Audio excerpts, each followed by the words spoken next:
पुछी सघां थो मां मिठा रखियो छो थी वेरो मन में रखियो थी मेरो सईद चंडियो चे बेवफा मेरे मोटाई थो मता अल्लाह नाराज थियई मेरे मोटाई थो मता अल्लाह नाराज थियई मुखे दुखाई थो मुखे दुखाई थो मता अल्लाह नाराज थियई मेरे मोटाई थो मता अल्लाह नाराज थियई मेरे मोटाई थो मता अल्लाह नाराज थियई मुखे दुखाई थो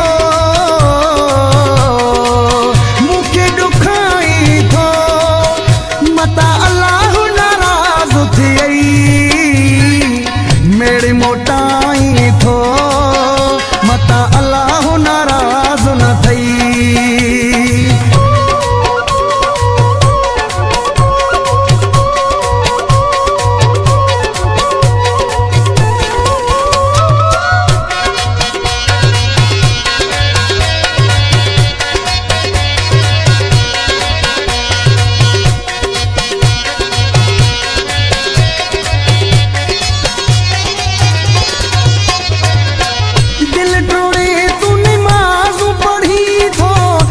मुझे ते के डोचड़ी थो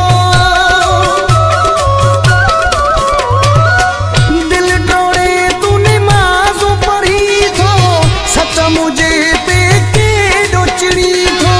सच मुझे ते के डोचड़ी थो मानू खिलाई थो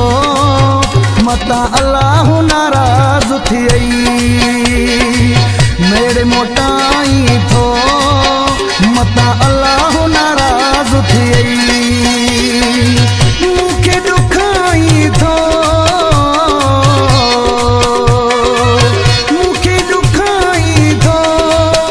मता अल्लाह नाराज थियई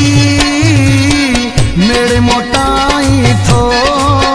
मता अल्लाह नाराज थियई मेरे मोटाई थो मता अल्लाह नाराज थियई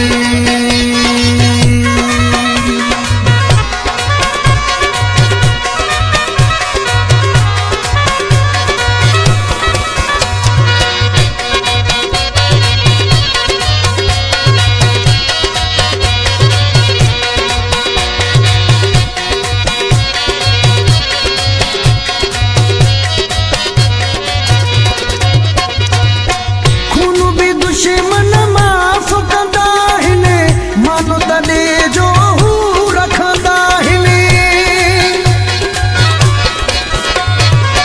खून भी दुश्मन माफ़ कंदा हिने मानो तॾे जो हू रखंदा हिने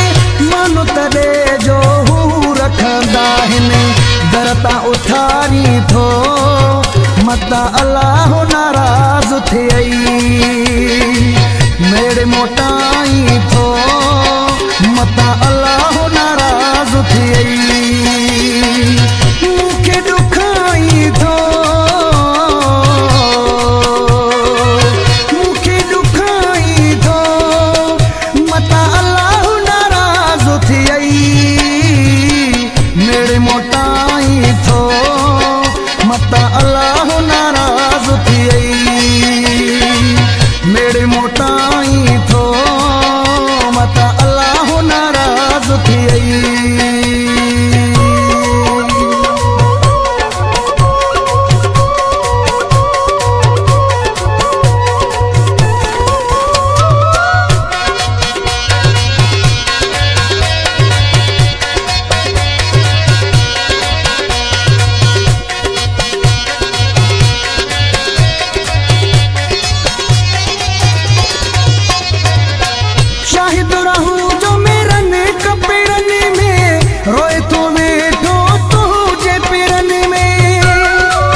नाराज थियई